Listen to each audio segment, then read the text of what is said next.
రెండవ రోజు ప్రతినిధుల సభ జరుగుతుంది. మనతో మాట్లాడడానికి పట్టాభి గారు ఉన్నారు. సార్ చెప్పండి, ఈరోజు మహానాడులో ఎలాంటి తీర్మానాలు చేశారు నిన్నటి అసలు ఏం? ఈరోజు స్వర్గీయ అన్న నందమూరి తారక రామారావు జన్మదినం. తెలుగుదేశం పార్టీని స్థాపించి రాష్ట్ర రాజకీయాలనే కాకుండా దేశ రాజకీయాలను కూడా ఒక కొత్త మలుపు తిప్పినటువంటి వ్యక్తి అన్న శ్రీ ఎన్టీఆర్. ఆయన్ని స్మరించుకుంటూ ఇవాళ మేమందరం కూడా ఆయనకి ఘన నివాళులు అర్పిస్తున్నాం. మహానాడు వేదిక పైన ఇవాళ అత్యంత వైభవంగా ఇవాళ ఆయన జన్మదిన వేడుకలు జరుగుతున్నాయి. పార్టీలో సీనియర్ నాయకులు ఎంతోమంది వారితో తమకున్నటువంటి సాన్నిహిత్యాన్ని గుర్తు చేసుకుంటూ ఉన్నారు. వారితో వారు గడిపినటువంటి అనుభవాల్ని గుర్తు చేసుకుంటూ ఉన్నారు. ప్రస్తుత తరానికి అన్నగారి గురించి చెబుతూ ఉన్నారు. అన్నగారిలో ఉన్నటువంటి అనేక గొప్ప లక్షణాలు ఏవైతే ఉన్నాయో అవన్నీ కూడా నేటి తరం నాయకులు నిజంగా కూడా వాటిని పాటించినట్లయితే గొప్ప నాయకులుగా ఎదిగేటటువంటి అవకాశం ఉంది.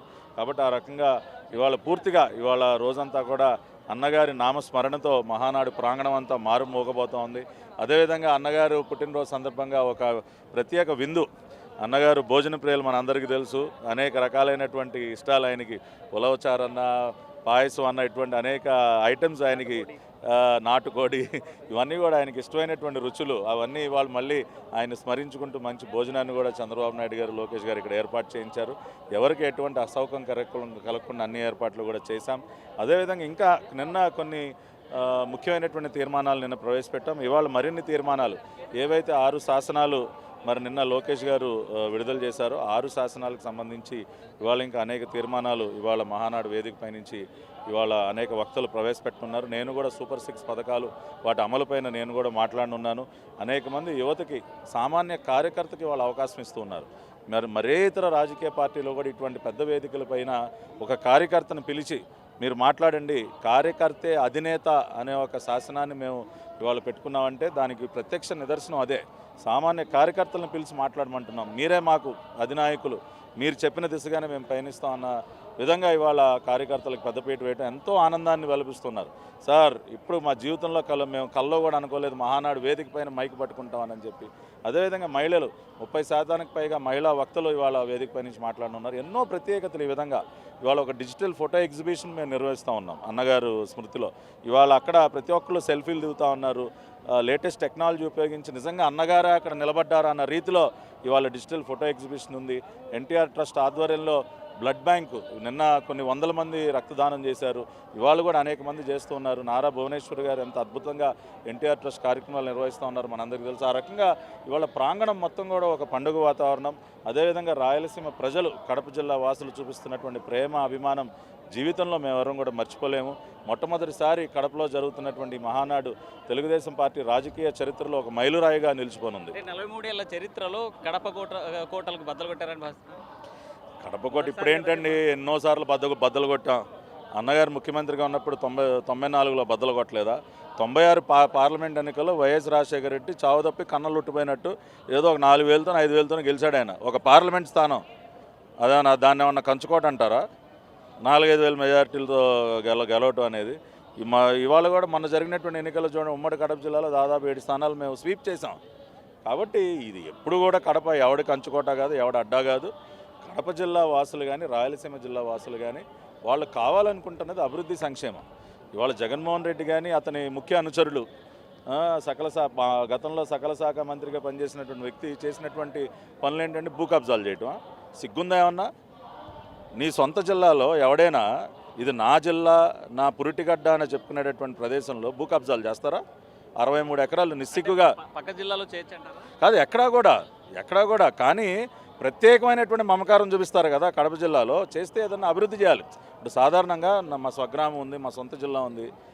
మామూలుగా ఏమనుకుంటారే, నా ప్రాంతాన్ని నేను ఏదన్నా ఒక ప్రాజెక్టు తీసుకురావాలి, ఉపాధి కల్పించాలి, లేదంటే ఒక కాలువ తవ్విద్దాం, వ్యవసాయం రైతులను ఆదుకుందాం అనుకుంటాం. కానీ ఆడి స్థలం కబ్జా చేద్దాం, ఈడి స్థలం కబ్జా చేద్దాం అన్న ఆలోచనలు వస్తాయా?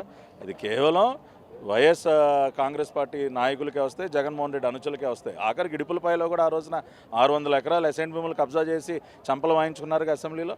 కాబట్టి కడప జిల్లాకి నిజంగా ఏదన్నా చేసింది అంటే అది తెలుగుదేశం పార్టీ. పులివెందులు నీళ్ళు ఎవరు తీసుకెళ్లారండి? గుండెల మీద చేసుకుని చెప్పమనండి, చంద్రబాబు నాయుడు గారు కదా. ఇవాళ కడపలో స్టీల్ ప్లాంట్ కట్టబోయేది కూడా తెలుగుదేశం పార్టీ, చంద్రబాబు నాయుడు గారు. స్టీల్ ప్లాంట్ పేరుతో వాళ్ళు చేసినటువంటి మోసం ఏంటో ఇక్కడ ప్రజలు అర్థం చేసుకున్నారు. మొన్న ఢిల్లీలో జిందాల్ కంపెనీ వాళ్ళతో పిలిచి మాట్లాడటం జరిగింది. ఇంకొక నెల 2 నెలల్లో ఇక్కడ పనులు ప్రారంభం కాబోతూ ఉన్నాయి. కాబట్టి రాయలసీమ జిల్లాలకి అనేక ప్రాజెక్టులు, కియా మోటార్స్ కానీ లేదంటే గ్రీన్ ఎనర్జీ హబ్గా రాయలసీమను మార్చడం కానీ, వాళ్ళు ఆర్టీపీపీ ఎవరు చేసి తీసుకొచ్చారండి చెప్పనండి. రాయలసీమ థర్మల్ పవర్ ప్లాంట్ ఎవరు పెట్టారు? నా సూటి ప్రశ్న. తెలుగుదేశం పార్టీ కాదా? చంద్రబాబు నాయుడు గారు కాదా? కాబట్టి ఇట్లా ఎన్నో అండి. ఇవాళ ఒక హంద్రినీవా, ఒక కేసీ కెనాలు, ఎన్నో ప్రాజెక్టులు తీసుకొచ్చాం. తెలుగు తల్లి జలహారతి, నదుల అనుసంధానం. ఏ ప్రాంతానికి ఎక్కువ లబ్ధి? రాయలసీమ ప్రాంతానికి కదా. నిజంగా రాయలసీమని రతనాల సీమగా మారుస్తున్నది తెలుగుదేశం పార్టీ. వలసలకు అడ్డాగా ఉన్నటువంటి రాయలసీమలో ఉపాధి అవకాశాలు కల్పిస్తున్నది తెలుగుదేశం పార్టీ. గతంలో వాళ్ళు చేసింది ఏంటంటే రౌడీజాన్ని పెంచి పోషించారు, ఫ్యాక్షన్ని పెంచి పోషించారు, రక్తపాతాన్ని ఇక్కడ రాయలసీమలో వాళ్ళు చిందించారు. రక్తాన్ని ఏరులే పారిస్తే మేము నీళ్లను పారిస్తున్నాం, శాంతిని నెలకొల్పుతూ ఉన్నాం. నిజంగా కూడా డ్రిప్ ఇరిగేషను అంటే ఇప్పుడు రెడ్ బుక్ రాజ్యాంగం తీసుకొచ్చారు, దాని ద్వారా కక్షపూరిత రాజకీయాలు చేస్తున్నారు. ఈరోజు మహానాడులో రెడ్ బుక్ రాజ్యాంగం ఏమైనా తీర్మానం చేసి ఇప్పటికి 100 సార్లు చెప్పారు లోకేష్ గారు. రెడ్ బుక్లో ఎవరి పేర్లు ఉంటాయి? చట్టాలని ఉల్లంఘించినటువంటి వారి పేర్లు ఉంటాయి. ఎవరైతే అరాచకాలు సృష్టించారో వారి పేర్లు ఉంటాయి. వారెవ్వరిని కూడా వదిలిపెట్టే ప్రసక్తే లేదు. చట్టబద్ధంగా వాళ్ళపైన చర్యలు ఉంటాయి. ఇవాళ మీరు లిక్కర్ స్కామ్ తీసుకోండి ఉదాహరణ. మేము ఎవరినైనా అర్ధరాత్రి పూట గోడలు దూకెళ్ళి తలుపులు బద్దలు కొట్టి ఈడ్చుకొచ్చి అరెస్ట్ చేసామా? చట్టపరంగా నోటీసులు ఇస్తూ ఉన్నాం, విచారణకు పిలుస్తూ ఉన్నాం, వారికి కోర్టులకు వెళ్ళే అవకాశాలు ఇస్తూ కోర్టులకు వెళ్తూ ఉన్నారుగా. మేము ఆపుతున్నావా? సుప్రీంకోర్టు వరకు వెళ్ళారు. సుప్రీంకోర్టు ఏం చెప్పింది? అరే ఇన్ని ఆధారాలు కళ్ళెదురుగుండా కనపడుతుంటే బెయిలాలు అడుగుతారని కామెంట్ చేసింది. కాబట్టి మేము ఏదైనా లీగల్గా చేస్తూ ఉన్నాం, చట్ట ప్రకారం ముందుకు వెళుతున్నాం. రెడ్ బుక్ రాజ్యాంగం అంటే డాక్టర్ బాబాసాహెబ్ అంబేద్కర్ గారి రాజ్యాంగాన్ని అనుసరించడమే. గతంలో మనం చూసింది రాజారెడ్డి రాజ్యాంగం. రాజారెడ్డి రాజ్యాంగం ఏంటి? ఈడ్చుకు రావటం, గోడలు దూకటం, తలుపులు బద్దలు కొట్టడం. ఆ రోజు నన్ను అరెస్ట్ చేశారు. తలుపులు బద్దలు కొట్టి పలుగులతో లోపలికి వచ్చి కనీసం నోటీస్ కాగితం కాదు కదా, ఎఫ్ఐఆర్ కాపీ కూడా చూపించకుండా అరెస్ట్ చేశారు. చంద్రబాబు నాయుడు గారిని ఎలా అరెస్ట్ చేశారండి? అర్ధరాత్రి పూట ఆయన బస్సుని ఒక 1000 మంది పోలీసులతో చుట్టుముట్టి అరెస్ట్ చేయలేదా? అప్పుడు మిమ్మల్ని అరెస్ట్ చేశారు కాబట్టి ఇప్పుడు కక్షపూర్తిగా చేస్తున్నారు. అందుకే నేను విజయవాడలో ఉన్నారండి అని పిలుస్తున్నాడు కదా జగన్. తప్పు చేసిన వాళ్ళని వదిలిపెట్టమండి. దీనిలో కక్ష ఏముంది? వేల కోట్ల రూపాయలు అవినీతి సొమ్ము మింగినోడిని వదిలేయాలా? ప్రజల ప్రాణాలని బలిగొని ఇవాళ జగన్మోహన్ రెడ్డిని చెప్పమనండి, నాసిరకం లిక్కర్ తాగించలేదా? మొన్న 2.5 గంటలు ప్రెస్ మీట్ పెట్టావు నువ్వు. ఒక్క క్వశ్చన్ మేము ప్రజలందరూ అడుగుతున్నది ఒకే ఒక క్వశ్చన్. మొన్న లిక్కర్ సీసా మీద క్యూఆర్ కోడ్ చూపిస్తూ ఉన్నాడు. మరి క్యాష్ కౌంటర్ మీద క్యూఆర్ కోడ్ ఎందుకు లేదు? నువ్వు డిజిటల్ పేమెంట్స్ ఎందుకు చేయలేదు? కేవలం క్యాష్ మాత్రం ఎందుకు ట్రాన్సాక్షన్ చేసావు? 1,00,000 కోట్లు మింగడానికి కాదా? దానికి జవాబు ఎందుకు చెప్పలేదు 2.5 గంటలు? గతంలో లిక్కర్ ఆర్డర్లన్నీ కూడా కంప్యూటరైజ్డ్ విధానంలో లిక్కర్ ఆర్డర్ ప్లేస్మెంట్ అనేది ఉండేది. ఆ కంప్యూటరైజ్డ్ విధానానికి ఎందుకు స్వస్తి చెప్పావు? మాన్యువల్ కాగితాల మీద రాసి ఆర్డర్లు ఇస్తాడు ఎవడన్నా? ఇటువంటి క్వశ్చన్స్కి సమాధానం చెప్పకుండా స్కామ్ బట్టబయలైన తర్వాత ఇవాళ దమ్ముంటే అరెస్ట్ చేసుకోండి అంటే జరగాల్సిందే జరుగుద్ది. ఇవాళ నిస్సిగ్గుగా 15 ఏళ్ళ నుంచి బెయిల్ పైన బ్రతుకుతున్నటువంటి బెయిల్ పక్షి నువ్వు. శుక్రవారం కోర్టుకి వెళ్లకుండా కుంటి సాకులు చెప్పుకుని తప్పించుకుని తిరుగుతూ సిగ్గుండాలి కదా కొద్దిగా ఇన్ని సంవత్సరాలు బెయిల్ పైన ఉండటానికి. వాటికి సమాధానం చెప్పడు. తాడేపల్లి కొంపలో చుట్టూ ఇనప కవచాలు పెట్టుకుని నేను సింహాన్ని పుల్ని అంటే బయటికి రావా? కోర్టుకు రాను ముందు. ప్రతి శుక్రవారం నిజంగా నీలో అంత ధైర్యం ఉంటే వచ్చి కోర్టు బోన్లో నుంచో. నీకు ఆ ధైర్యం లేదు. ఊరికనే ఓకదంపుడు ఉపన్యాసాలు దేనికోసం? ఒకటే చెప్తున్నామండి, రెడ్ బుక్ అనేది చట్ట ప్రకారం ఎజెండా అనేది ముందుకెళ్తుంది. ప్రజలు కోరుకుంటూ ఉన్నారు, తప్పు చేసిన వాళ్ళని ఎవరిని వదిలిపెట్టదని కోరుకుంటూ ఉన్నారు. ఇవాళ తప్పు చేసిన వాళ్ళని శిక్షించకపోతే గతంలో భవిష్యత్తులో ఇంకా కొన్ని వేల మంది సైకిల్ తయారవుతారు. కాబట్టి ఆ పరిస్థితి రాకూడదనే చట్ట ప్రకారం లీగల్గా వెళుతున్నాం, లీగల్ ప్రాసెస్ని పాటిస్తున్నాం. Thank you. ఈ మహానాడులో ఏం చెప్పబోతుంది? చెప్పాం. ఇప్పుడు మహానాడు వేదిక ద్వారా ఇవాళ ప్రజలకి మా అభివృద్ధి ఎజెండాని వివరించబోతున్నాం, మా సంక్షేమ ఎజెండాని మేము ఎక్స్ప్లెయిన్ చేయబోతున్నాం.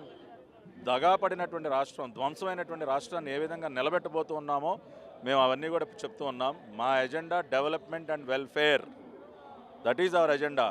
సమాజమే దేవాలయం, ప్రజలే మా దేవుళ్ళని భావించినటువంటి పార్టీ తెలుగుదేశం పార్టీ.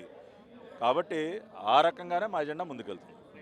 చూసుకుంటే అభివృద్ధి సంక్షేమం అజెండా మహానాడు వేదికగా ముందుకు తీసుకెళ్తాం. కక్ష రాజకీయాలకు మేము వ్యతిరేకంగా ఉంటారని పట్టాలి. వీడియో జర్నలిస్ట్ ప్రసాద్తో హుస్సేన్, ఆర్టీవీ, కడప మహానాడు నుండి. For latest updates on India-Pakistan tensions, download RTV Live app.